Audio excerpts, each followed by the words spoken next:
Foundations in Kenya are created to promote sustainable development of communities for partnership through institution building, resource development, social justice, and policy influencing. His Excellency Colonel Rasanga, the first governor of Siaya County, couldn't have thought of a better time to have one just before exiting office. As I was young, I used to look after my father's where we shall be going. So on a daily basis, somehow you interact with the where they are getting the water, isn't it? Yeah. Almost on a daily basis. And of course, you look at the time and now, that time and now, there's a lot of degradation which has also taken place.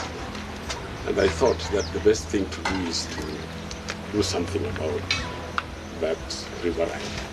Accompanied by various specialists today, the task force takes a special visit in Manyonge, Uranga, Usonga, and Boro to evaluate the over 7 acres of bamboo plantation and potential plantation areas in a bid to cover around 35 kilometers bamboo plantation in its first phase.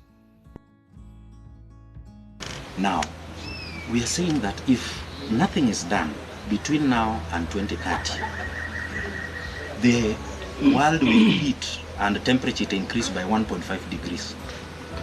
If increase by 1.5 degrees, that means zile ice ziko Mount Kenya ambayo ni kidogo, in other places they'll melt. Sea level will rise, utaona tsunamis, Mombasa itakuwa, the cities that will sink. So there'll be disaster, there'll be more diseases. Hata COVID is related to loss of, climate. It's a zoonotic disease, but we can, as climate scientists, we can relate COVID to the way we've mishandled our environment. There'll be worse diseases if we don't do anything. Now, how can bamboo help us in this climate mitigation? What we've done is, during industrialization, to metoa a lot of carbon dioxide. It's in the atmosphere. So as we plant trees, they sequester, they remove that carbon dioxide and use it to grow. Okay? As they're using that, it is helping us with our climate mitigation agenda. We are removing this many carbon dioxide. In fact, Africa will not contribute towards that. It's the India, China, and Americas that have polluted, but we are suffering the consequences. It's a global village. So, and whatever we do here, that's why they should compensate us. All right? So if I'm helping you sequester and clean the air because of your misdeed, pay me for doing that. That's the essence of carbon trade. So what we just do is, whatever you've done, is it permanent? Is it additional? Would it have not happened? It would have not happened. This place was degraded. Would it be permanent? Yes. For as long as we are still here, communities will ensure the trees will be there. Then you are paid carbon credits, right? So it helps clean the air, purifies. Bamboo clean, even the water that will be going there, even if there is, let's say, flooding, bamboo helps filter water. Bamboo is a serious store of water. It stores water on its culms, isopoles. During heavy rains, it takes that water and stores it and releases it slowly during drought. So that's why you'll see there is permanent drip. It's because it is storing it. During rain, imechukua maji, excess water, it has it for growth, then keeps the rest, releasing it slowly. So if you have a plantation around it, that stream will never die. With a special focus on bamboo, Rasanga Amoth Foundation is particularly interested in preserving river basins and water resources within the county, an initiative that will surely be memorable beyond the test of time when handled with the same passion and vision that is already being manifested by the task force. The debris, the soil debris, they flow. When there's runoff, they flow, and then you have the dams being silted. Yeah. So we need to strike a balance. We need to strike a balance so that now we manage the catchment area.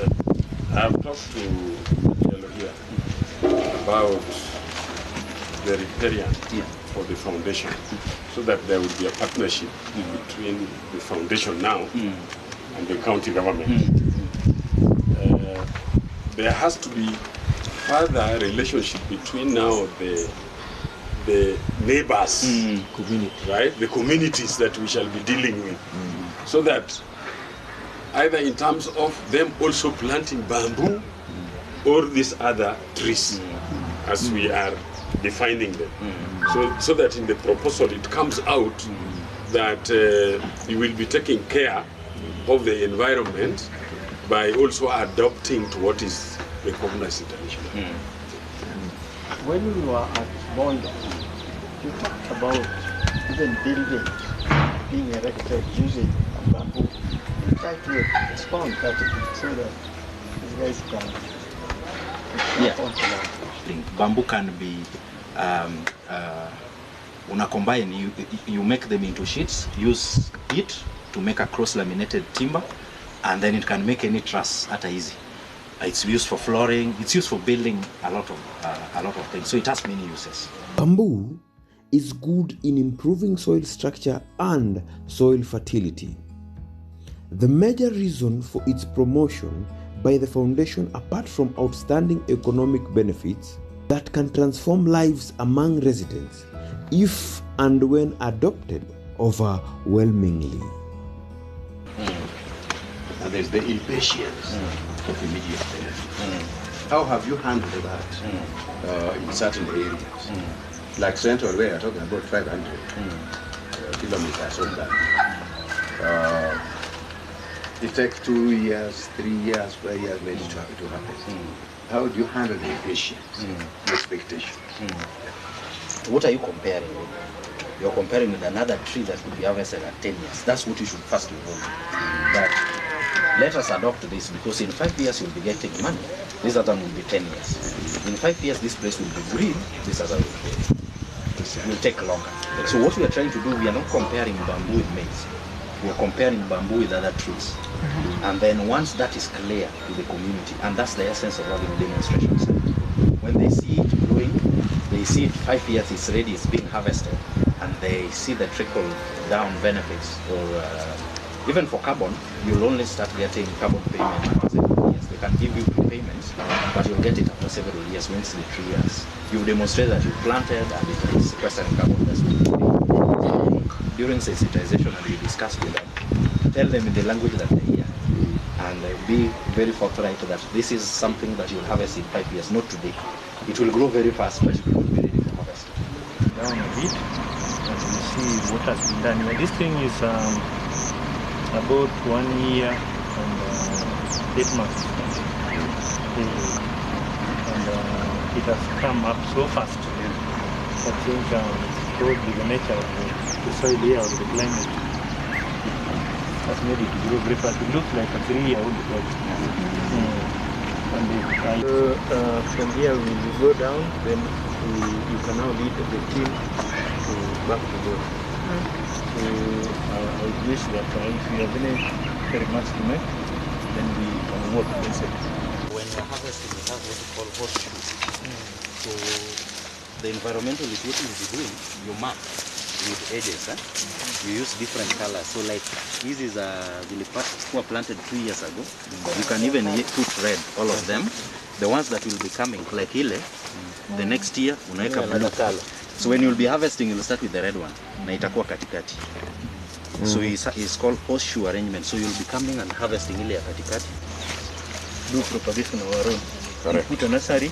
You will even identify the place where we want to put a nursery. Down there. Are we able to pass by us?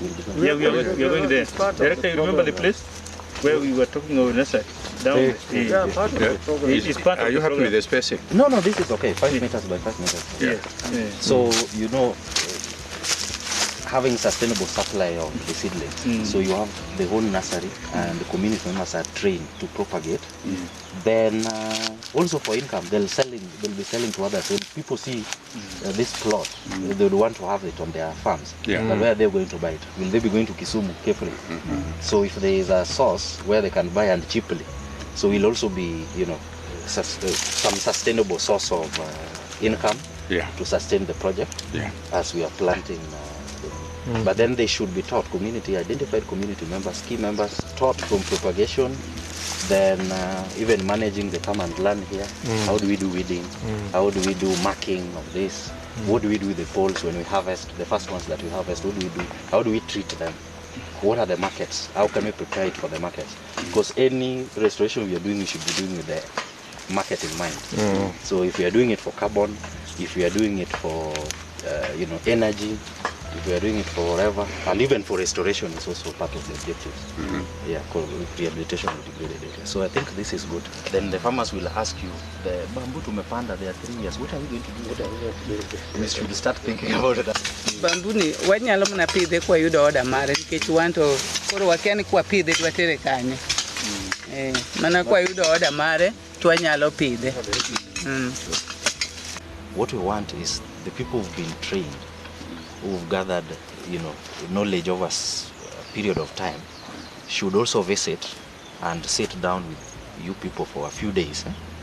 You will learn a lot in terms of scaling, in terms of even from the entire value chain, from propagation up to market. Okay? We want to, when we are doing restoration, we have that in mind, that even if it's bamboo, what would be the market? The market determines the species. The market determines the spacing. The market determines quite a lot of fundamentals. So if it's about, for example, bamboo is sold in tons, in tonnage, for energy. So somebody will tell you, per ton I'm paying 30,000 shillings, for example, or 40,000 shillings. When a young one, you'll collect several young ones to make a ton. But if you've left it to have more, accumulate more biomass, a few shoots will make a ton. You'll get more money. All right? So at times it's, the economics of this, at times it's better to wait a bit. Every tree crop, it should reach its biological maturity. And so, planting bamboo in riparian lands is part of preserving the purity of the water. But we also are thinking that apart from bamboo, there may be other crops that can be planted largely in the, not necessarily in the riparian area, but in the catchment areas, neighboring lands, particularly, and that will, that's where you can get the community actively involved. Yeah, so we are here on, to learn how this is done, because this is already done. And where we will be going, in the Boro area, or, the Mue River Basin, as we will go down Firo, Fijiro to Rasanga. That is virgin land, so there will be need to replicate what is going on here, so that we also make sure that that area is conserved. I'm mainly here as a technical person to ensure that the agronomical aspects of bamboo growing for propagation in this area are well taken care of. Ours is mine is to ensure that the practices that are related to expected conditions of growing of bamboo are met. We have started sensitizing the community living around here, and there's a youth group which is already interested in bamboo growing, and they have prepared some 6 acres of land which they want to put bamboo. If you look across, that cleaning that is going there, that is part of the community. They have given that land so that we can plant bamboo, so that it can continue planting there. But the first purpose was to grow this to absorb carbon. Later on, we got visitors who are interested in cutting it and paying us. But the governor said, no, instead of cutting these things when they are still young, let them reach some maturity level, and we will decide by then whether we want to keep them here to absorb carbon throughout, or we can sell part of it. So this dream is what I wanted to come true, so that we participate in the environment. It's going to be a game changer for the people of Siaya. We begin from where we are, from River Firio. I am happy they are calling it Wiro. Yeah. And from there now we can go to other places, so that the forest cover that somebody is talking about will be achieved. That forest cover will definitely come, because if you go to Ugenya, for example, I don't know whether you know, I don't know what this is called in Ugenya, but there is a large basin that carries water to River Nzoia. It comes from Bumala, those sides of Bumala. And then it crosses. Before you go to Jeraine, there is that car. It's a large area. Swampy, eh? Very swampy, yeah? So that if you look at the entire area, if you could have it as a project, again, that would be a big game changer.